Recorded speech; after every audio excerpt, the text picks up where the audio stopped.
Napailing na lang ang rookie ng Memphis dahil sa galing ni LeBron.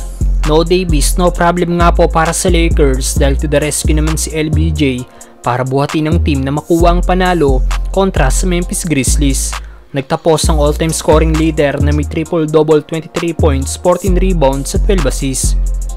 Well, isa sa matchup na inabangan ng mga fans sa arena, ang banggaan ng oldest at youngest NBA player ngayon sa liga na sina LeBron James at Gigi Jackson II.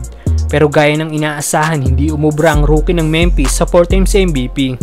Inatake at tinitirahan lang ito ng Lakers superstar. At after ng game kanina sa post-game interview ni Gigi Jackson nang matanong ito kung anong naging interaction niya kay LBJ, sagot ng rookie ng Memphis ay, other than him hitting fadeaways and messing us up, not really. Did you get any interactions with LeBron today? Other than him hitting fadeaways and f***ing us up, not really. Napapailing na sagot ni Gigi Jackson. Mukhang na starstruck ang rookie ng Memphis sa galing ng oldest player ngayon sa NBA. Narito ang naging highlights ni LBJ laban sa Memphis Grizzlies.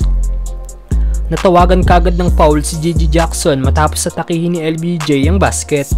And one para sa all-time scoring leader. Grabe naman ang ginawang hang time ni LeBron. Laban kay Desmond Bane, pasok pa rin ang top shot ng 4 times MVP. Ganda naman ang alley-oop pass na ginawa ni Reeves kay LeBron at dinakdakan ng former Lakers na si Scottie Pippen Jr. Kahit ang depensa ng forward ng Memphis na si Lamar Stevens ay hindi rin umubra kay LBJ.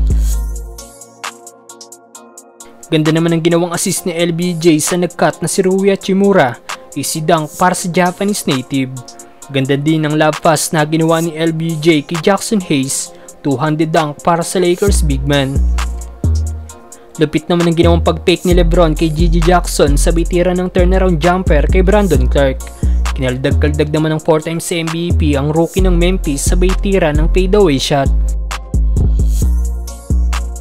Sunod-sunod na assist naman ang ginawa ni LBJ na na-convert ng Lakers ng ilang 3-point shot, kaya lumobo na sa 25 points ang lamang nila sa Memphis.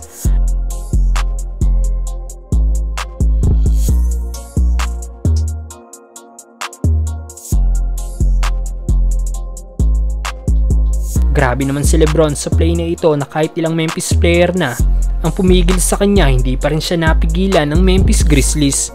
Ano masasabi niyo sa laro ni LBJ mga brother? Comes in the attacking zone. Here he comes. Down the middle and one for LBJ. Here from 3. Goes to the rim instead and scores it.